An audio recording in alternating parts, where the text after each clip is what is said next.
ഭൂമിജയുടെയും അജയുടെയും വിശേഷങ്ങളിലേക്ക് എല്ലാവർക്കും സ്വാഗതം. വീഡിയോ ആദ്യമായി കാണുകയാണെങ്കിൽ സപ്പോർട്ട് ചെയ്ത് സബ്സ്ക്രൈബ് ചെയ്ത് ലൈക്ക് ചെയ്യാൻ മറക്കല്ലേ. സ്റ്റേഷനിലെത്തിയ പുതിയ CIക്ക് ചായയുമായി ഭൂമി അങ്ങോട്ടെത്തുകയാണ്. അവിടെ അജയെ കണ്ട് ഒരു ഞെട്ടലോടെ ഇയാൾ CI ആയിരുന്നു എന്ന് പിറവിറുക്കുന്നുണ്ട് ഭൂമിയും. അവനും അവളെ കണ്ട് ദേഷ്യത്തോടെ താനോ ആരോട് ചോദിച്ചിട്ടാ ഇതിനകത്ത് കയറിയത്, ഗെറ്റ് ഔട്ട് എന്നൊച്ചവെക്കെ ഞെട്ടിത്തരിക്കുന്ന ഭൂമിയുടെ കയ്യിൽ നിന്നും ആ ചായ തുളുമ്പി അജയുടെ ദേഹത്തേക്കാവുകയും ഗ്ലാസ് നിലത്തേക്ക് വീണ് പൊട്ടുകയും ചെയ്യുന്നുണ്ട്. ഭൂമിയും ആകെ ടെൻഷനോടെ അയ്യോ സോറി തുടച്ചു തരാം എന്ന് പറഞ്ഞ് തുടയ്ക്കാനായി ശ്രമിക്കുന്നുണ്ടെങ്കിലും മാറി നിക്കടി, ഇറങ്ങി പോകുന്നുണ്ടോ എന്ന് അജയ് ഒച്ചവെക്കുകയാ. ഭൂമിയും കൈകൂപ്പി അയ്യോ സാർ ഞാൻ അറിയാതെ സോറി എന്നൊക്കെ പറയേ ഇറങ്ങിപ്പോ എന്ന് അജയ് ഒച്ചവെക്കുകയാ. അത് കേൾക്കെ അവളും ആ ക്യാബിനിൽ നിന്ന് ഇറങ്ങി വരുമ്പോഴേക്കും എന്താ ഭൂമി പുലിയെ എലിയാക്കിയോ എന്ന് എസ്ഐ ചോദിക്കെ ശവത്തിൽ കുത്തരുത്, അങ്ങനെ ഒരു പഴഞ്ചൊല്ലുമില്ലേ സാറേ എന്ന് പറഞ്ഞ് അവിടെ നിന്ന് ഇറങ്ങി പോവുകയാണ്. അവിടെ അജയുടെ വീട്ടിൽ സംഗീത അമ്മയ്ക്ക് കുടിക്കാനുള്ള വെള്ളവുമായി എത്തുമ്പോഴേക്കും മോളെ നീ ഇങ്ങോട്ടിരിക്കെന്ന് അമ്മ പറയുകയാണ്. അവൾ അമ്മയുടെ അടുത്തേക്ക് ഇരുന്ന് എന്താ അമ്മയെന്ന് ചോദിക്കേ. മോളെ ഭവാനിയുടെ വിഷമം നമ്മൾ അറിയണ്ടേ, എന്റെ ഇളയ മകൻ മരിച്ച് അവൾ അനാഥയായി പോയിന്നാ അവള് കരുതുന്നത്. ഈ കുടുംബത്തിൽ അവൾക്കും അവളുടെ മകൾ അഞ്ജനയ്ക്കും അവകാശമുണ്ടാവണം എന്നമ്മ പറയേ. അമ്മ എന്താന്ന് വെച്ചാ തീരുമാനിച്ചോ എന്ന് സംഗീതയും. എല്ലാ സ്വത്തുക്കളും അവൾക്ക് നഷ്ടമായി, അവൾക്കും ജീവിക്കണ്ടേ മോളെ, ഞാൻ ചില തീരുമാനങ്ങളൊക്കെ എടുത്തിട്ടുണ്ട് എന്നമ്മ പറയുമ്പോഴാണ് അമ്മയുടെ മൂത്ത മകനായ സത്യദാസ് അങ്ങോട്ട് വരുന്നത്. അവൻ വന്ന് അമ്മയുടെ കാൽത്തൊട്ട് അനുഗ്രഹം വാങ്ങി ഞാൻ വഴിയിൽ അജയിനെ കണ്ടിരുന്നു എന്ന് പറയേ. ഏട്ടന്റെ ഫാൻ അവൻ, വല്യമ്മാവനെ പോലെ ആവണമെന്ന് അവൻ എപ്പോഴും പറയും എന്ന് സംഗീതയും പറയുകയാണ്. അത് കേൾക്കെ അമ്മയും ഏതായാലും ഇന്നത്തെ വല്യമ്മാവനാവണ്ടവൻ, ഞാൻ പറയുന്നത് നിനക്ക് മനസ്സിലായി കാണുമെന്ന് വിചാരിക്കുന്നു. നിനക്കിപ്പോ മദ്യമില്ലാതെ വയ്യെന്നായി അല്ലേ എന്നമ്മ ചോദിക്കേ. മദ്യത്തിനെതിരെയും ഡ്രഗ്സിനെതിരെയും കടുത്ത നിലപാടുകൾ എടുത്തിരുന്നു ഞാൻ, അതിനെതിരെയുള്ള ബോധവൽക്കരണ ക്ലാസുകളും. പക്ഷേ പലപ്പോഴും സങ്കടം സഹിക്കാനാവാതെയാണ് ഞാൻ മദ്യത്തിൽ അഭയം തേടുന്നത്. ഞാൻ ന്യായീകരിക്കുകയല്ല, എന്റെ ഭാര്യയുടെയും മകളുടെയും കാര്യത്തിൽ ഞാൻ അത്രയും ഇമോഷണലാണ്. എവിടെയാണമ്മേ എന്നെ മാത്രം മനസ്സിൽ ധ്യാനിച്ചു നടന്ന എന്റെ ഭാര്യ? കണ്ട ഉടനെ അച്ഛന്നും പറഞ്ഞ് എന്റെ തോളിൽ ചാടിക്കയറിയിരുന്ന എന്റെ മകൾ എവിടെ? എല്ലാം കൈവിട്ടു പോയില്ലേ എന്ന് സത്യദാസ് പറയുമ്പോഴേക്കും ഭവാനിയും അങ്ങോട്ടെത്തുകയാ. നഷ്ടങ്ങളുടെ കണക്കിൽ എന്ത് ജീവിതമാണുള്ളത് എന്ന് സത്യദാസ് ചോദിക്കേ. ഭവാനിയും പറയുന്നുണ്ട് എല്ലാവരും സ്വന്തം ജീവിതത്തിന്റെ കണക്കുകളാ പറയുന്നത്, നഷ്ടപ്പെടുത്തിയ കണക്കുകളൊന്നും പറയുന്നില്ല. കേരളത്തിൽ ആത്മാഭിമാനത്തോടെ ഉയർന്നു നിന്ന സൗഭാഗ്യ ഫാർമസ്യൂട്ടിക്കൽസ് ആരാണ് ഇല്ലാണ്ടാക്കിയത്? അമ്മയുടെ മകനെ ആരാ ഇല്ലാണ്ടാക്കിയത്? അമ്മയുടെ പേരക്കുട്ടി അഞ്ജനയ്ക്ക് അച്ഛൻ ഇല്ലാണ്ടാക്കിയത് ആരാ? ഞാൻ എങ്ങനെയാ വിധവയായത്? പറഞ്ഞാലും തീരാത്ത കണക്കുകളുണ്ട്. 22 വർഷം കഴിഞ്ഞിട്ടും മറന്നില്ലെന്ന് ചോദിക്കാം. മറക്കില്ല, ഭവാനിക്ക് മറക്കാൻ കഴിയില്ല. അങ്ങനെ മറന്നാ പിന്നത് ഭവാനി ആവില്ല എന്ന് പറഞ്ഞ് സത്യദാസിനെ ദേഷ്യത്തോടെ ഒന്ന് നോക്കി ഭവാനി അകത്തേക്ക് കയറി പോവുകയാ. ആകെ വല്ലാത്ത ടെൻഷനോടെ ഇരിക്കുന്ന സത്യദാസിനെ അമ്മ മോനെ എന്ന് വിളിക്കേ. കഴിഞ്ഞ 22 വർഷമായി ഞാൻ ഈ ശാപവാക്കുകൾ കേൾക്കുന്നില്ലേ അമ്മേ എന്ന് ചോദിക്കേ. അവളുടെ സങ്കടം കൊണ്ട് പറയുന്നതാടാ എന്ന് അമ്മ. ഞാൻ എന്റെ അനിയനെ കൊന്നു അവള് പറയുന്നത്, എനിക്കതിന് കഴിയോ എന്ന് സത്യദാസ് ചോദിക്കേ. എല്ലാത്തിനും ഒരു പരിഹാരം ഉണ്ടാക്കണം മോൻ. അഞ്ജനയുടെ വിവാഹം, അവളെ അജയ് കല്യാണം കഴിക്കണം. അതുവഴി ഭവാനിക്ക് ഈ കുടുംബത്തിലുള്ള സ്ഥാനം വലുതാവും. അജയ് കുഞ്ഞായിരുന്നപ്പോഴേ ഞാൻ പറഞ്ഞതാ അവന്റെ മുറപ്പെണ്ണിൽ ഒരാളെ അവൻ കല്യാണം കഴിക്കണമെന്ന്. അഭിരാമി എവിടെയാണെന്ന് നമുക്കൊരു പിടിയുമില്ല, അഞ്ജനയാണുള്ളത്. അജയ് അഞ്ജനയെ കെട്ടട്ടെ എന്നമ്മ പറയേ. അതിപ്പോ അവനോട് കൂടി ചോദിക്കണ്ടേ എന്ന് സത്യദാസ് ചോദിക്കൂ. അവന് സമ്മതമില്ലാതിരിക്കാൻ എന്താ കാരണം? അഞ്ജനയുടെ പേരിൽ സ്വത്തുക്കളൊന്നും ഇല്ലെന്നാണോ? എന്റെ പേരിലുള്ള സ്വത്തുക്കളൊക്കെ ഞാൻ അവൾക്ക് എഴുതി വെക്കാം എന്നമ്മ പറയേ. അമ്മേ സ്വത്ത് തർക്കമൊന്നും വേണ്ട, അമ്മ പറഞ്ഞ അവൻ അനുസരിക്കും. സത്യേട്ടാ വന്നേ കഴിക്കാമെന്ന് സംഗീത വിളിക്കെ. സത്യദാസും സംഗീതയുടെ പുറകെ എഴുന്നേറ്റ് പോവുകയും രാത്രിയാവുമ്പോ ഭൂമിയുടെ വീട്ടിൽ അച്ഛനും അമ്മയും കിടക്കാനായി റൂമിലേക്ക് കയറി കഥ അടയ്ക്കാൻ തുടങ്ങുന്നേരം ഭൂമി ഓടി വന്ന് കുറ്റിയിടല്ലേ എന്ന് പറഞ്ഞ് അകത്തേക്ക് കയറി ആ റൂമിന്റെ ഡോറടച്ച് ഇന്നേ ഞാനും ഉണ്ടെന്ന് പറയുക. അത് കണ്ട അമ്മയും കാര്യം മനസ്സിലായി, ഇത് അച്ഛന്റെ സങ്കടം മാറ്റും എന്ന് പറയേ. അച്ഛന്റെ അരികിലേക്കിരുന്ന് ആണോ മനസ്സിലാക്കി കളഞ്ഞല്ലോ, ബുദ്ധിമതി എന്ന് ഭൂമിയും. അവൾ രണ്ടുപേരെയും ചേർത്ത് പിടിച്ച് ഇന്നേ എനിക്ക് രണ്ടുപേരെയും കെട്ടിപ്പിടിച്ചുറങ്ങണം എന്ന് പറയേ. അയ്യേ ഇപ്പോഴും കൊച്ചുകുട്ടിയാണെന്നാ നിന്റെ വിചാരം? ആന പോലെ വളർന്നു എന്ന് അമ്മ പറയുന്നത് കേൾക്കേ. പോത്തുപോലെ എന്നാണല്ലോ എന്നും പറയാറുള്ളത്. അതെ അടുത്ത ഡയലോഗ് വരട്ടെ എന്ന് ഭൂമിയും. അങ്ങനെ തന്നെയാ, കെട്ടിച്ചു വിടാനുള്ള സമയമായി എന്നമ്മ പറയേ. കെട്ടിച്ചയച്ചോ, ഇവിടെ വന്ന് താമസിക്കുന്ന ഒരു ചെറുക്കം മതി. കല്യാണം കഴിഞ്ഞ് ആ ചെറുക്കന്റെ വീട്ടിൽ തന്നെ പോയി താമസിക്കണമെന്ന് ഇന്ത്യൻ ഭരണഘടനയിൽ എഴുതി വെച്ചിട്ടൊന്നും ഇല്ലല്ലോ എന്നവൾ പറയേ. നീയേ കിടക്കാൻ നോക്കിക്കേ, വെളുപ്പിന് എഴുന്നേൽക്കാനുള്ളതാ, വാ എന്ന് വിളിച്ച് അമ്മ കട്ടിലേക്ക് കയറി കിടക്കുമ്പോഴേക്കും മോള് കിടന്നോ എന്ന് അച്ഛനും പറയുന്നുണ്ട്. അപ്പോഴേക്കും ഭൂമിയും തന്റെ കാല് തടവിക്കൊണ്ട് ഈ കാലിന് എന്തൊരു വേദനയാ, രാവിലെ തന്നെയുണ്ട് എന്ന് പറയേ. എന്നിട്ട് ഇതുവരെ മിണ്ടാതിരുന്നോ എന്ന് അച്ഛനും ചോദിക്കുക.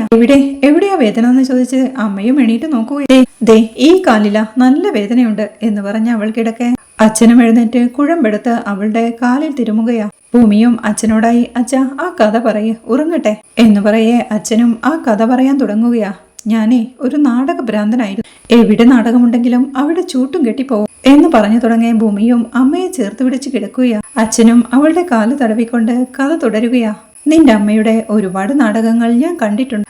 അംബികയുടെ ഏറ്റവും വലിയ പെർഫോമൻസ് ശീലാവതി നാടകത്തിലാണ്. മദ്യപാനിയായ ഭർത്താവിന് കരൾ രോഗം വന്നപ്പോൾ ഭാര്യ കരൾ കൊടുത്തു. ഒരുപാട് ത്യാഗം സഹിച്ച ഓപ്പറേഷന് കാശുണ്ടാക്കിയത്. രോഗം ഭേദമായി. അത് കഴിഞ്ഞൊരു ദിവസം ഭർത്താവ് മദ്യപിച്ചു വന്നു എന്നച്ഛൻ പറയുമ്പോഴേക്കും ഭൂമി ഉറങ്ങിക്കഴിഞ്ഞിരുന്നു. അച്ഛൻ വീണ്ടും പറയുകയാ, ഭാര്യ അയാളെ കൊല ചെയ്യുകയായിരുന്നു. ഗംഭീര പ്രകടനം. നാടകം തീരുന്നു. ഗംഭീര കയ്യടി. ഞാൻ എഴുന്നേറ്റ് നിന്ന് കൈയടിച്ചു. അന്ന് അംബികയെ ഞാൻ പരിചയപ്പെട്ടു എന്ന് പറഞ്ഞ് അദ്ദേഹം അന്നുണ്ടായ സംഭവം ഓർത്തെടുക്കുകയാ. നാടകം കഴിഞ്ഞ് തന്റെ കാർ ഓടിച്ചു വരുന്ന വഴി റോഡിലൂടെ നടന്നു പോവുകയായിരുന്ന ഒരു പെൺകുഞ്ഞ് തന്റെ കാർ തട്ടി ആക്സിഡന്റായി നിലത്തേക്ക് വീഴുന്നതും ബോധമറ്റ് കിടക്കുകയായിരുന്ന അവളുടെ അരികിലേക്ക് ചെന്ന് അദ്ദേഹം അവളെ തന്നെ നോക്കിയിരിക്കുന്നതുമെല്ലാം ഓർക്കെ ഒരു ഞെട്ടലൂടെ അദ്ദേഹം ഉറങ്ങിക്കിടക്കുകയായിരുന്ന ഭൂമിയെ ഒന്ന് നോക്കുകയാണ്. രാവിലെ അമ്മ എഴുന്നേറ്റ് അടുക്കളയിൽ ചായ ഉണ്ടാക്കാനായി തുടങ്ങുമ്പോഴാണ് ഭൂമി ഉറക്കമുണരുന്നത്. അപ്പോഴും തന്റെ കാലും തടവിക്കൊണ്ടിരിക്കുന്ന അച്ഛനെ കണ്ട് അച്ഛാ ഉറങ്ങിയില്ലായിരുന്നോ എന്നവൾ ചോദിക്കുന്നുണ്ട്. ഉറങ്ങി, നേരത്തെ ഉണർന്നതാ എന്ന് അച്ഛൻ പറയേ. നുണ പറയണ്ട എന്നവളും. മോളെ കാലിന്റെ വേദന മാറിയോന്ന് അറിയില്ലായിരുന്നല്ലോ എന്നച്ഛൻ പറയേ. അവളും എഴുന്നേറ്റിരുന്നു കൊണ്ട് ഞാൻ ഉറങ്ങിയായിരുന്നല്ലോ എന്ന് പറയുകയും ചിലപ്പോ വേദന കൊണ്ട് ഉണർന്നാലോന്ന് കരുതി എന്നച്ഛൻ പറയുന്നത് കേൾക്കെ അവളും സങ്കടത്തോടെ എഴുന്നേറ്റ് നിന്ന് കരയാനായി തുടങ്ങുകയും അച്ഛൻ അവളുടെ അരികിലേക്ക് ചെന്ന് കരഞ്ഞുകൊണ്ടിരിക്കുന്ന അവളുടെ തോളത്ത് കൈവച്ച് മോളെ എന്ന് വിളിക്കുമ്പോഴേക്കും അച്ഛ എന്ന് കണ്ണീരോടെ വിളിച്ചുകൊണ്ട് അവളും അച്ഛന്റെ നെഞ്ചത്തേക്ക് ചായുകയാണ്. അച്ഛൻ അവളെ ചേർത്ത് പിടിച്ച് ആശ്വസിപ്പിക്കുമ്പോഴേക്കും എന്തിനാ അച്ഛ എന്നെ ഇത്രയധികം സ്നേഹിക്കുന്നത്? ഈ മോൾക്ക് ഒന്നും തിരിച്ചു തരാനില്ല എന്നവൾ പറയേ. ഈ മോൾക്കപ്പുറം അച്ഛൻ എന്താ വേണ്ടത്? അച്ഛൻ കൂടുതൽ സന്തുഷ്ടനാവുന്നത് മകളെക്കുറിച്ച് മറ്റുള്ളവർ നല്ലത് പറയുമ്പോഴാണ്. എന്റെ മോളെക്കുറിച്ച് ഒരാളും നല്ലതല്ലാതെ ഇതുവരെയൊന്നും പറഞ്ഞിട്ടില്ല എന്നച്ഛൻ സന്തോഷത്തോടെ പറയേ. അവളും ഒരു ചിരിയോടെ അച്ഛനെ വീണ്ടും ചേർത്ത് പിടിക്കുക. പിന്നീട് അവൾ തന്റെ കണ്ണുനീരെല്ലാം തുടച്ച് ഇന്നിനി എക്സസൈസിന് പോകുമ്പോ അച്ഛൻ വരണ്ട, ഇന്നലെ ഉറങ്ങാഞ്ഞതല്ലേ എന്നവൾ പറയേ. അതൊന്നും സാരമില്ലെന്നേ, മോളുടെ കൂടെ വന്നില്ലെങ്കിലേ ആ ദിവസം എനിക്ക് പോക്കാം എന്ന് പറയേ. ആ CCTV കാറുമായിട്ടല്ലേ എന്നവളും ചിരിയോടെ ചോദിക്കുന്നുണ്ട്. അതെ, അമ്മ അടുക്കളയിൽ കയറിയെന്ന് തോന്നുന്നു, അച്ഛനെ വേഗം റെഡിയായി എന്നവൾ പറയുന്നത് കേൾക്കെ അച്ഛനും അത് സമ്മതിച്ച് ഫ്രഷ് ആവാനായി ബാത്റൂമിലേക്ക് കയറുകയാ. അദ്ദേഹം വാഷ് ബേസിന് അരികിലേക്ക് ചെന്ന് മൂക്ക് ചീറ്റുമ്പോഴാണ് കയ്യിൽ ബ്ലഡ് കാണുന്നത്. അത് കണ്ട് അദ്ദേഹം വീണ്ടും പരിഭ്രമത്തോടെ മൂക്ക് ചീറ്റുമ്പോഴേക്കും വീണ്ടും ബ്ലഡ് വരുന്നത് കണ്ട് മൂക്കിനകം മുറിഞ്ഞു എന്ന് പറഞ്ഞ് പരിഭ്രമത്തോടെ കണ്ണാടിയിൽ നോക്കി നിൽപ്പാ.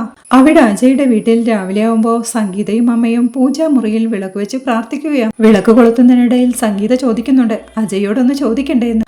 അമ്മയും പറയുന്നുണ്ട്, മോളെ അവൻ എന്റെ കൊച്ചുമോന. മുത്തശ്ശി പറയുന്നതിന് അവൻ ഒരു എതിർപ്പും ഉണ്ടാവില്ല. ഇന്നുവരെ അത് അവൻ അനുസരിക്കാതിരുന്നിട്ടുമില്ല. അതാ അനുസരണശീലം. ഞാനത് സത്യനെയും നിന്നെയും സാഗറിനെയും ഒക്കെ പഠിപ്പിച്ചു. പക്ഷേ എന്ന് പറഞ്ഞ് കണ്ണീരോടെ അമ്മ നിർത്തുമ്പോഴേക്കും അമ്മയെന്ന് ടെൻഷനോടെ വിളിക്കുന്നുണ്ട് സംഗീതയും. സാഗർ എന്റെ ഇളയ മകൻ. അമ്മയോടൊരു വാക്കുപോലും ചോദിക്കാതെ അവൻ പോയി. അവൻ പാവമായിരുന്നു മോളെ. കണ്ടാലുടനെ അമ്മയെന്ന് വിളിച്ച് ഓടി വന്ന് കെട്ടിപ്പിടി. ആ എല്ലാം വിധിയാ എന്നമ്മ സങ്കടത്തോടെ പറയുമ്പോഴേക്കും ഭവാനിയും അങ്ങോട്ട് വരുന്നുണ്ട്. അവളെ കണ്ട അമ്മയും, ഭവാനി മോളെ ഇങ്ങു വാ, ഞാൻ ചില തീരുമാനങ്ങളൊക്കെ എടുത്തിട്ടുണ്ട്. അത് നിന്നോട് പറയാനാ വിളിച്ചത്. ദേ നീ ഇവിടെ വന്ന് ഈ വിളക്കൊന്ന് തെളിയിച്ച് വാ മോളെ എന്ന് അമ്മ സ്നേഹത്തോടെ വിളിക്കുമ്പോഴേക്കും ഭവാനി ചെന്ന് വിളക്ക് തെളിയിച്ച് പ്രാർത്ഥിക്കുകയാണ്. അമ്മ ഭവാനിയോടായി പറയുന്നുണ്ട്, മോളെ നിന്റെ ദുഃഖം ഇനി ഈ വീട്ടിൽ വേണ്ട. അഞ്ജനയുടെ കാര്യമാ, അവളെ അജയ് കിട്ടും എന്ന് അമ്മ പറയുന്നത് കേൾക്കെ അതിന് അജയ് സമ്മതിക്കോ എന്ന് ഭവാനി ചോദിക്കുന്നുണ്ട്. അവൻ സമ്മതിക്കാതിരിക്കാൻ എന്താ മോളെ കാര്യം? അവന്റെ മുറപ്പെണ്ണല്ലേ അഞ്ജന. അല്ല ഇനി അഞ്ജനയ്ക്ക് അതിൽ വല്ല എതിർപ്പുമുണ്ടോ എന്നമ്മ ചോദിക്കേ. ഏയ് അവൾ എതിർക്കാനോ? അവൾക്ക് പൂർണ്ണ സമ്മതമാ. അജയ് എന്ന് പറഞ്ഞ അവൾക്ക് ജീവനാ എന്ന് ഭവാനി പറഞ്ഞു തരുമ്പോഴേക്കും അമ്മയും അവളുടെ കൈ കവർന്നെടുത്ത് പിടിച്ച് ഈ പൂജാമുറിയിൽ വെച്ച് ഈശ്വരനെ സാക്ഷിയാക്കി ഞാൻ സത്യം ചെയ്യുകയാ മോളെ, അജയ് അഞ്ജനയെ വിവാഹം കഴിക്കും. സത്യം എന്നമ്മ പറയേ. ഭവാനിയും സന്തോഷത്തോടെ പുഞ്ചിരിക്കുകയാ. നീ വേഗം അഞ്ജനയോട് വീട്ടിലേക്ക് വരാൻ പറ എന്നമ്മ പറയേ. ശരി അമ്മ എന്ന് പറഞ്ഞ് ഭവാനി പൂജാ റൂമിൽ നിന്ന് ഇറങ്ങിപ്പോവുകയാണ്. ഹാളിലെത്തുന്ന ഭവാനിയും മനസ്സിൽ ചിന്തിക്കുന്നുണ്ട്, അജയ് അഞ്ജനയെ കെട്ടിക്കഴിഞ്ഞാൽ അവൾ വലതുകാൽ വെച്ച് ഈ വീടിന്റെ ആദ്യ പടി ചവിട്ടി. അതെന്റെ പ്രതികാരത്തിന്റെ ആദ്യ പടിയായിരിക്കും. ഈ കുടുംബം എന്റെ കാൽ ചുവട്ടിൽ വരണം എന്നൊക്കെ മനസ്സിൽ പറഞ്ഞവൾ ചിരിയോടെ പ്രതികാരത്തോടെ നിൽപ്പാ. അവിടെ ചായക്കടയിൽ എത്തുന്ന ഭൂമിയും ഒരു ഗ്ലാസ്സിൽ ചായ എടുത്തു വെച്ച് അവിടെയുള്ള അമ്മയോടായി, അമ്മേ, ഈ ചായ ഒന്ന് എടുത്തു കൊടുത്തേ, എനിക്കൊരു പരാതി എഴുതാനുണ്ട് എന്ന് പറഞ്ഞ് തന്നെ വെയിറ്റ് ചെയ്തുകൊണ്ടിരിക്കുന്നവരുടെ അടുത്തേക്ക് ചെന്ന് അവരെ വിളിച്ചിരുത്തി പരാതി ചോദിച്ചറിഞ്ഞ് പരാതി എഴുതാനായി തുടങ്ങുകയാണ്. അപ്പോഴാണ് അജയ് പോലീസ് സ്റ്റേഷന്റെ മുറ്റത്തേക്ക് വന്നിറങ്ങുന്നത്. വണ്ടിയിൽ നിന്ന് ഇറങ്ങി നോക്കുമ്പോഴേക്കും അവൻ കാണുന്നത് ചായക്കടയിലെ മുകളിൽ കാണുന്ന പോലീസ് സ്റ്റേഷൻ എന്നെഴുതിയ ബോർഡാണ്. അത് ശ്രദ്ധിക്കുന്ന അവൻ കടയിലേക്ക് ചെന്ന് ഹലോ എന്ന് വിളിക്കേ. അംബിക അവനെ കണ്ട് അയ്യോ സാർ അങ്ങോട്ട് പൊക്കോ, എന്താന്ന് വേണ്ടെന്ന് വെച്ചാ അങ്ങോട്ട് കൊണ്ടുവരാം എന്ന് പറയേ. ആരാ ഇതിന്റെ ലൈസൻസി എന്ന് അജയ് ചോദിക്കുകയാണ്. മോളാണെന്ന് അംബിക പറയെ. വിളിക്കുന്ന അജയും അവർ പരാതി എഴുതിക്കൊണ്ടിരിക്കുന്ന ഭൂമിയുടെ അരികിലേക്ക് ചെന്ന് ഭൂമി മോളെ, ദേ സാറ് വിളിക്കുന്നു എന്ന് പറയെ. ഭൂമി എഴുന്നേറ്റ് അജയുടെ അരികിലേക്ക് ചെന്ന് എന്താ സാർ എന്ന് ചോദിക്കുകയാണ്. അജയ് കടയുടെ മുകളിലേക്ക് വെച്ച ബോർഡ് ചൂണ്ടിക്കാണിച്ച് ഇതെന്താ ഈ എഴുതിയിരിക്കുന്നത്, വായിക്കേ എന്ന് പറയെ. സാറിന് അറിയാലോ. വായിക്കേ സാർ, അറിയില്ലെങ്കിൽ ഞാൻ വായിക്കാം. പോലീസ് സ്റ്റേഷൻ എന്നവൾ വായിക്കേ. പോലീസ് സ്റ്റേഷനിലേക്ക് ചൂണ്ടി. അപ്പോ അതെന്താ ചന്തയോ എന്നവൻ ചോദിക്കുന്നു. സാറിന്റെ കാര്യം എനിക്കറിയില്ല, അവിടെയുള്ള ബാക്കി ആരും അങ്ങനെയല്ലെന്ന് അവളും. ഒത്തിരി അങ്ങ് ഓവറാവല്ലേ, നിന്റെ ഒന്നും കുടുംബസ്വത്തിൽ നിന്ന് എടുത്തു വെച്ചതല്ലോ പോലീസ് സ്റ്റേഷൻ. ഇഡിയറ്റ് എന്നവൻ ദേഷ്യത്തോടെ പറയേ. സാറേ, അല്പം കൂടി മാന്യമായ ഭാഷ ഉപയോഗിക്കണം എന്ന് ഭൂമിയും. ഓഹോ, ഇല്ലെങ്കിലോ എന്നവൻ ചോദിക്കേ.